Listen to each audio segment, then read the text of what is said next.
अस्सलामु अलैकुम व रहमतुल्लाहि व बरकातुहू। अल्हम्दुलिल्लाह वस्सलातु वस्सलामु अला रसूलिल्लाह व अला आलिहि व अस्हाबिहि अजमईन, अम्मा बाद। मेरा सम्पूर्ण दाजुभाइ तथा दिदीबहिनीहरू, हराम कार्यहरूमध्ये हामी चर्चा गरिरहेका छौँ ताकि हामी त्यसबाट सचेत र सावधान भएर बसौँ अनि हरेक हराम अर्थात् नराम्रो कार्यबाट हामी आफूलाई जोगाउन सकौँ। आज जुन हामी कुराकानी गर्नेछौँ त्यो हो आदमुल इस्तितारे मिनल बौल, अर्थात् जुन पिसाबको छिटा हुन्छ त्यसबाट आफूलाई बचाउनु। मेरो भाइहरू, इस्लाम सुन्दरता र सफाईको धर्म हो। इस्लामले हामीलाई सधैँ पवित्र रहने, सफा रहने आदेश दिइरहेको हुन्छ। हामीलाई सधैँ पवित्र रहने चाहिँ प्रेरित र प्रोत्साहित गर्दछ। हरेक अपवित्रता, हरेक फोहोर र गन्दगीलाई टाढा राख्ने इस्लाम धर्मले आदेश चाहिँ हामीलाई दिन्छ। त्यसैले पिसाब वा पायखाना, दिशा पिसाब गरेपछि राम्रोसँग सफाई गर्नु ताकि त्यो फोहोर शरीरमा वा कपडामा वा शरीरको कुनै पनि भागमा, खुट्टामा, कुनै पनि ठाउँमा नलागोस्। किनभने यो शरीरको फोहोरहरू हुन् जुन हाम्रो दिशा पिसाबको चाहिँ ठाउँबाट चाहिँ दिशा पिसाब भएर चाहिँ निस्किहाल्छन् भने यसलाई जतिसम्म हुन्छ टाढा नै राख्नुहोस्। यसबाट पवित्रता प्राप्त गर्नु, सधैँ सफा राख्नुहोस्, धोएर चाहिँ यसलाई सफा राख्नुहोस्। संसारिक जीवनमा पनि यसको धेरै फाइदा छ र परलोकको जीवनमा पनि यसको धेरै फाइदा छ। संसारिक जीवनमा मुस्लिमहरूको जुन खतना हुन्छ, खतना भन्नाले बाल्यकालमा पुरुषको गुप्ताङ्गको अगाडिको जुन छाला हुन्छ, जुन भाग हुन्छ, त्यो छाला काटिन्छ। त्यसको मूल उद्देश्य नै यही हो कि सफाई होस्, त्यसमा कुनै प्रकारको फोहोर मैला जम्मा नहोस्, पिसाबको टुप्पा त्यसमा जम्मा नहोस् अनि सफाई होस्। त्यसैले चाहिँ अगाडिको छाला चाहिँ त्यसलाई काटिदिइन्छ ताकि सफाई हुन सकोस्। त्यसको मूल उद्देश्य यही हो।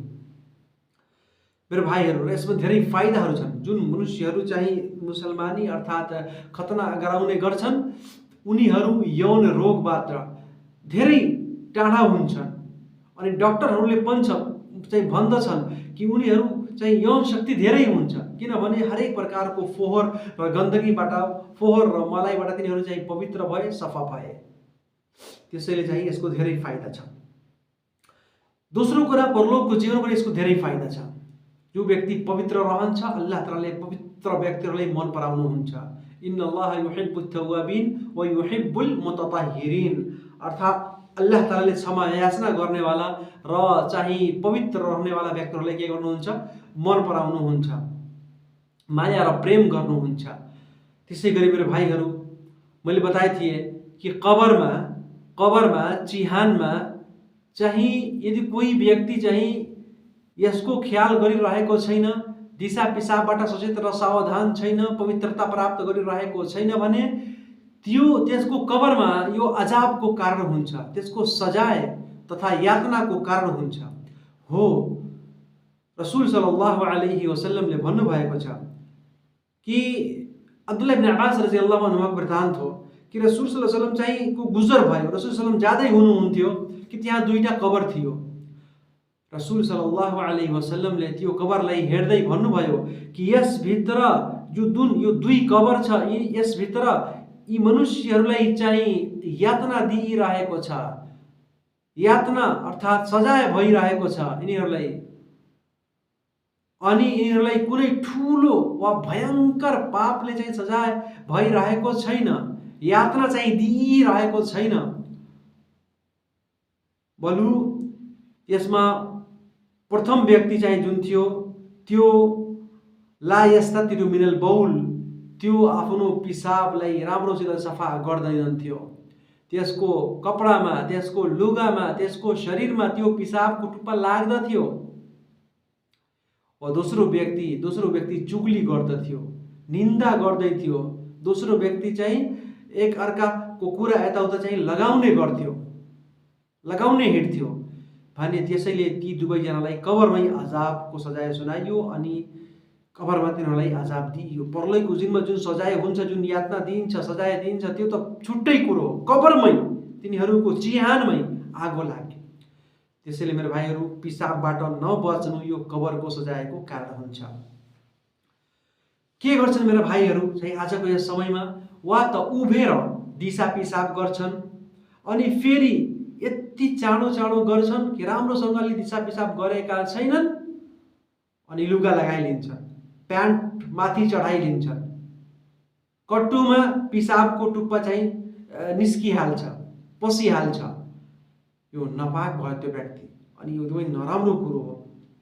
त्यसै गरी आफ्नो कुराहरूलाई चाहिँ आफ्नो कपडा सपडाको राम्रोसँग ध्यान दिँदैनन्, अनि कुनै कुनै ठाउँमा यस्तो हुन्छ कि मनुष्यहरू जताततै दिसा पिसाब गर्न थाल्छन्, आफ्नो गुप्ताङ्गको सुरक्षा गर्दैनन्। मेरो भाइहरू, यो पनि एकदमै नराम्रो कुरो हो। जहाँ जथाभावी बसेर दिसा पिसाब गर्नु यो राम्रो कुरो होइन, बरु यो घृणात्मक कुरो हो। एउटा जनावर हुन्छ जथाभावी दिसा पिसाब गर्छ। मनुष्यले अल्लाह तालाले मनुष्यहरूलाई चाहिँ ज्ञान दिनुभएको छ, बुद्धि दिनुभएको छ, विवेक दिनुभएको छ, दिमाग दिनुभएको छ, त्यसको सदुपयोग गर्नुपर्छ भने दुई कुरा हुन्छ यहाँ। पहिलो नम्बरमा त्यो व्यक्ति मनुष्यहरूले उपस्थित भएको भेला भएको ठाउँमा वा बजार जस्तो ठाउँमा दिसा पिसाब गर्न थाल्छ, त्यसको गुप्ताङ्गको रक्षा हुँदैन। अनि दोस्रो नम्बरमा त्यो चाँडो चाँडो गर्न थाल्छ, जस कारण चाहिँ त्यो आफ्नो दिसा पिसाबबाट चाहिँ राम्रोसँग सफाई गर्न सक्दैन। त्यसैले मेरो भाइहरू, यस कुरामा धेरै ध्यान दिनुपर्छ। अनि प्रथम कुरो कि हामीले सधैँ पवित्र भएर बस्नुपर्छ, अनि दिसा पिसाबबाट आफूलाई जोगाउनुपर्छ, र हरेक फोहोर हरेक गन्दगीलाई हामीलाई टाढा गर्नुपर्छ, र सधैँ पवित्र रहने चाहिँ प्रयास गर्नुपर्छ।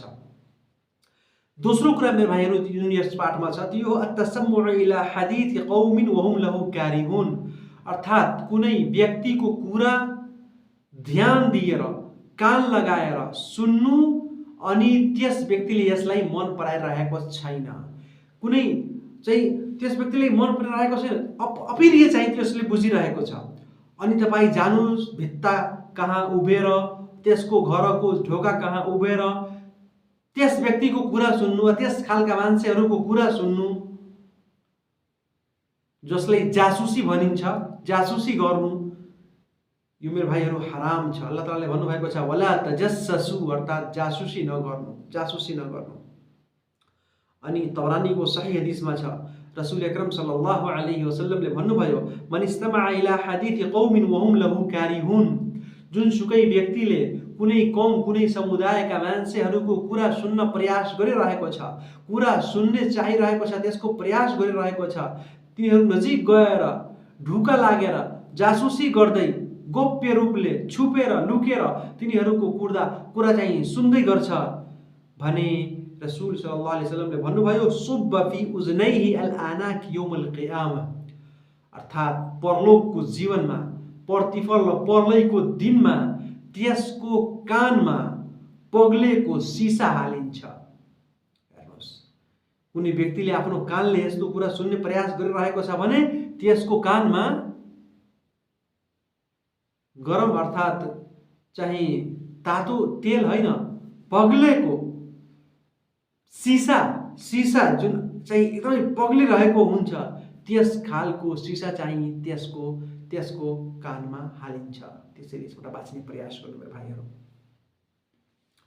अनि लुकेर गयो, जासुसी गर्दै गुप्तचर बनेर गयो, अनि कुनै मनुष्यको कुरा सुन्यो, फेरि त्यसलाई अर्को मनुष्यलाई बताउन प्रयास गर्यो, तीहरू बीच मतभेद गराउनुको लागि। यसैलाई त रसूल सल्लल्लाहु अलैहि वसल्लमले भन्नुभएको छ कि ला यदखुलुल जन्नत कत्तात, अर्थात्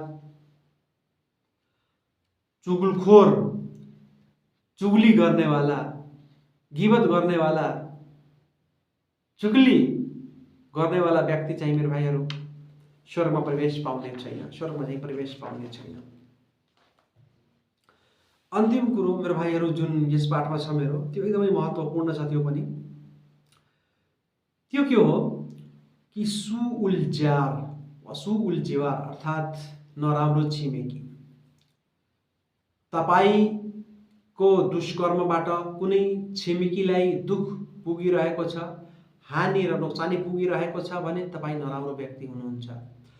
कुनै तपाईँको छिमेकी छ, तपाईँले दुःख दिइरहेको छ भने त्यो चाहिँ नराम्रो छिमेकी हो अनि यसबाट अल्लाहको प्रकोप अवतरण हुन्छ। यस व्यक्तिको लागि ठुलो सजायको चाहिँ सूचना दिइएको छ। त्यसैले यसबाट हामीले बाँच्नुपर्छ। अल्लाह तालाले कुरानमा भन्नुभएको छ, वअबुदुल्लाह वला तुश्रिकू बिही शैआ, अर्थात् तिमीहरू एउटै अल्लाहको उपासना, आराधना, भक्ति र पूजा पाठ गर। वला तुश्रिकू बिही शैआ, र अल्लाहको साथमा अरू कसैलाई सहभागी र साझेदार नबनाऊ। वबिल वालिदैनि इहसाना, र आफ्नो मातापिताको साथमा सद्भावपूर्ण व्यवहार गर, राम्रो व्यवहार गर, उच्च व्यवहार गर। आफ्नो आमा बुवाको साथमा राम्रो व्यवहार गर। वबिजिल कुर्बा, र नजिकका नातेदारहरूको साथमा पनि राम्रो व्यवहार गर। वल यतामा, र अनाथ जुन गरिब व्यक्तिहरू छन्, अनाथ चाहिँ छोराछोरीहरू, अनाथ केटाकेटीहरू, उनीहरूको साथमा पनि राम्रो व्यवहार गर। वल मसाकिन, र गरिब, असहाय, असमर्थ, निर्धन व्यक्तिहरूको साथ पनि राम्रो व्यवहार गर। वल जारी दिल कुर्बा वल जारी जुनुब, र त्यसै गरी नातेदार छिमेकी, त्यो नातेदार पनि छ, रिश्तेदार पनि छ, आफन्त पनि छ अनि छिमेकी पनि छ, त्यसको साथमा, र त्यसै गरी गैर नातेदार, जुन नातेदार त छैन तर छिमेकी छ, वल जारी दिल कुर्बा वल जारी जुनुब, गैर नातेदार छिमेकीको साथमा पनि राम्रो व्यवहार गर। वसाहिब बिल जम्ब, र साथमा उठ बैठ गर्नेवाला व्यक्तिसित पनि राम्रो व्यवहार गर। उठ बस जसले गर्दछ तपाईँको साथमा, साथी मित्रको साथमा पनि हामीले राम्रो व्यवहार चाहिँ गर्ने प्रयास गर्नुपर्छ। वबनी सबिल, र त्यसै गरी वबनी सबिल, बाटो हिँडिरहेको व्यक्ति, बटुवा, त्यसको साथमा पनि राम्रो व्यवहार गर। वमा मलकत ऐमानुकुम, र त्यसै गरी जो तिम्रो चाहिँ स्वामित्वमा छन्, जुन व्यक्तिहरू तपाईँको अधीनतामा छन्, तपाईँको अधीन छ, तपाईँको स्वामित्वमा छन्, उनीहरूको साथ पनि राम्रो व्यवहार गर्नु। किनभने इन्नल्लाह ला युहिब्बु मन कान मुख्तालन फखुरा, अर्थात् अल्लाह तालाले घमण्डी, मिथ्या अभिमानी व्यक्तिहरूलाई, अभिमान गर्नेवाला व्यक्तिहरूलाई अल्लाह तालाले रुचाउँदैनन्। अल्लाह तालाले मन पराउनु हुन्न तिनीहरूलाई। त्यसै गरी यहाँ के चाहिँ ध्यान बताइयो, वल जारी दिल कुर्बा वल जारी जुनुब, जारको अर्थ हुन्छ छिमेकी। जार यो अरबी यसको अर्थ हुन्छ त्यो छिमेकी तपाईँको नातेदार छ, रिश्तेदार छ, आफन्त छ वा छैन, तपाईँको नातेदार हो, टाढाको व्यक्ति छ, नातेदार कुनै नाता रिश्ता छैन, तर तपाईँको छिमेकी व्यक्ति छ, त्यसको साथमा सद्भावपूर्ण व्यवहार गर्ने, राम्रो व्यवहार गर्ने अल्लाह तालाले आदेश दिनुभएको छ। बरु सही बुखारीको यस हदिसमा चाहिँ अलि विचार गर्नु। सही बुखारीको यस हदिसमा रसूल सल्लल्लाहु अलैहि वसल्लमले भन्नुभयो कि वल्लाहि ला युमिन, वल्लाहि ला युमिन, वल्लाहि ला युमिन, 3 चोटि भन्नुभयो कि अल्लाहको शपथ, अल्लाहको कसम छ, त्यो व्यक्ति मुमिन हुनेवाला छैन, त्यो व्यक्ति मुस्लिम हुने छैन, त्यो व्यक्ति ईमानवाला हुन सक्दैन, त्यसको हृदयमा विश्वास हुन सक्दैन, आस्था हुन सक्दैन, त्यसको हृदयमा आस्था र विश्वास हुन सक्दैन। सहाबाए करामले सोध्नुभयो, वमन या रसूल अल्लाह, कुन व्यक्ति यस्तो छ जुन मुमिन हुने छैन वा मुमिन छैन, त्यसको हृदयमा ईमान छैन। रसूल सल्लल्लाहु अलैहि वसल्लमले भन्नुभयो, अल्ला यामनु अल्लजी ला यामनु जारहु बवाइकुह, अर्थात् जसको दुष्टताबाट, जसको शत्रुताबाट, जसको चाहिँ हानि नोक्सानीबाट त्यसको छिमेकी चाहिँ सुरक्षित छैन, त्यसको छिमेकी सुरक्षित छैन। अनि कोही व्यक्ति यदि आफ्नो छिमेकीलाई दुःख दिइरहेको छ भने त्यो वास्तवमा सच्चा र पक्का मुस्लिम हुन सक्दैन। मेरो भाइहरू, एउटा हदिसमा छ रसूल सल्लल्लाहु अलैहि वसल्लमले भन्नुभयो कि एकचोटि जिब्रील अलैहिस्सलाम आउनुभयो अनि आएर मलाई छिमेकीको बारेमा सधैँ नसिहत र वसियत गर्दै जानुहुन्थ्यो। यहाँसम्म कि मैले सम्झेँ कि उहाँ त मेरो छिमेकीलाई उत्तराधिकार बनाइदिनुहुन्छ कि। त्यसैले छिमेकीको मेरो भाइ धेरै अधिकार छ, त्यसको साथमा मैले राम्रो व्यवहार गर्नुपर्छ। यदि त्यसले अब मेरो साथमा राम्रो व्यवहार गरिरहेको छैन, मेरो छिमेकी छ, मेरो साथमा राम्रो व्यवहार गरिरहेको छैन भने म किन त्यसको साथमा राम्रो व्यवहार गरौँ? कुनै व्यक्तिहरूले यस्तो सोच्दछन्। तपाईँ आफ्नो हक अदा गर्नु, जति सम्भव छ, जति हुन सक्छ तपाईँ आफ्नो हक अदा गर्नु। त्यसको कुरा छ, त्यसले गरिरहेको छैन, त्यसमाथि छाडिदिनु। त्यसको हिसाब किताब अल्लाहले लिनेछ, अल्लाह कहाँ त्यो हिसाब किताब चाहिँ दिनेछ। मेरो भाइहरू, अब्दुल्लाह इब्न मस्ऊद रज़ियल्लाहु ताला अन्हुले भन्नुहुन्छ कि एक सहाबी रसूल सल्लल्लाहु अलैहि वसल्लमको सेवामा आउनुभयो। एक व्यक्ति चाहिँ रसूल अकरम सल्लल्लाहु अलैहि वसल्लमको सेवामा चाहिँ उपस्थित हुनुभयो, आउनुभयो अनि सोध्नुभयो कि या रसूलल्लाह कैफ ली अन अअलम इदा अहसन्त औ इदा असात। अर्थात् मलाई कसरी थाहा हुन्छ कि म आफ्नो छिमेकीको साथमा राम्रो व्यवहार गरिरहेको छु वा चाहिँ नराम्रो व्यवहार गरिरहेको छु, मलाई कसरी थाहा हुन्छ, मलाई चाहिँ कसरी चाहिँ थाहा हुन सक्छ। रसूल सल्लल्लाहु अलैहि वसल्लमले भन्नुभयो कि इदा समिअत जिरानका यकुलुन कद अहसन्त फकद अहसन्त, कि जब तिमी आफ्नो छिमेकीहरूको मुखबाट यो सुन कि तिमीले राम्रो गरिरहेका छौ भने तिमीले राम्रो गर्यौ, र यदि तिमी आफ्नो छिमेकीको साथमा आफ्नो चाहिँ प्रशंसा सुनिरहेका छैनौ, बरु आफ्नो बुराई सुनिरहेका छौ भने, तिम्रो बारेमा तिनीहरू अप्रिय कुराहरू, नराम्रो कुराहरू भनिरहेका छन् भने तिमी बुझिलेऊ कि तिमी आफ्नो छिमेकीको साथमा चाहिँ राम्रो व्यवहार गरिरहेको छैन। त्यसैले धेरै कम यस्तो हुन्छ मेरो भाइहरू, तर प्रयास गर्नुपर्छ। कुनै छिमेकी आपसमा मिलेर बसेर राम्रोसँग चाहिँ बसिरहेका छन् भने यो एकदमै राम्रो नातेदारी, एकदमै राम्रो र उत्तम रिश्तेदारी नातेदारी हो। तर यदि छिमेकीहरूको साथमा राम्रो व्यवहार भइरहेको छैन, लडाई झगडा भइरहेको छ, दङ्गा फसाद भइरहेको छ भने यो एकदमै नराम्रो कुरो हो। छिमेकी राम्रो हुनु यो अल्लाहको तर्फबाट एउटा कृपा हो। त्यसैले हामीले राम्रो गर्ने प्रयास गर्नुपर्छ। छिमेकीलाई दुख दिनुमा धेरै कुराहरू आउँछ, बाटो अवरोध गरिदिनु घर जानुको लागि, वा त्यसै गरी अब आफ्नो घर यस्तो बनाइलिनु कि अब त्यसको घरमा चाहिँ घाम नपुगोस् त्यसलाई छेकिदिनु, वा हावा राम्रोसित नपुगोस् त्यसलाई छेकिदिनु, वा त्यसै गरी चाहिँ माथि आफ्नो छतमाथि चढेर त्यसको घरभित्र ताक्नु हेर्नु। मेरो भाइहरू, यी सम्पूर्ण कुराहरू यस्तो छन् जसले छिमेकीलाई दुख दिन्छ, छिमेकीलाई हानि पुर्याउँछ र त्यसको चाहिँ हृदय दुख्दछ यसबाट। त्यसैले यी सम्पूर्ण यस खालका कुराबाट हामीले बाँच्नुपर्छ, किनभने यदि हामी यस्तो गर्छौँ भने हामी कामयाब हुन सक्छौँ। र छिमेकीको साथमा हामीले सधैँ राम्रो व्यवहार गर्नुपर्छ, दुरुपयोग गर्नु हुँदैन। खास गरी के हुन्छ आजको यस समयमा मनुष्यहरू चाहिँ आफ्नो छिमेकीको साथमा धेरै जस्तो यस्तो हुन्छ, अब त्यसको छिमेकी चाहिँ बाहिर गएको छ, ड्युटीमा छ, विदेश गएको छ, छिमेकीमा अब टाढाको व्यक्ति त मुस्किल हुन्छ, तर छिमेकको व्यक्ति अब त्यसको घरवालाको साथमा राम्रो व्यवहार गर्न थाल्छ, मौकाको फाइदा उठाउँछ अनि चाहिँ राम्रो नराम्रो चाहिँ सम्बन्ध चाहिँ बनाइलिन्छ। एकदमै हराम कुरो हो। बरु यस हदिसमा अलि विचार गर्नु, सही हदिस हो, चाहिँ अदबुल मुफरदको हदिस हो यो। रसूल सल्लल्लाहु अलैहि वसल्लमले अल अदबुल मुफरदको जो हदिस हो, रसूल सल्लल्लाहु अलैहि वसल्लमले भन्नुभयो कि लिअन यजनी रजुलु बिअश्रि निस्वतिन ऐसर अलैहि मिन अन यजनी बिइमराअति जारी। अर्थात कोही व्यक्ति 10 महिलासित व्यभिचार गर्यो, दुराचार गर्यो, आफ्नो अनुहार कालो गर्यो, जिना गर्यो 10 महिलासित, अनि टाढाको 10 महिलासित, अनि आफ्नो छिमेकको 1 महिलासित त्यसले बदकारी गर्यो, त्यसले जिना अर्थात् व्यभिचार दुराचार गर्यो भने यो त्यसको लागि धेरै भयङ्कर हुन्छ, धेरै भयङ्कर हुन्छ।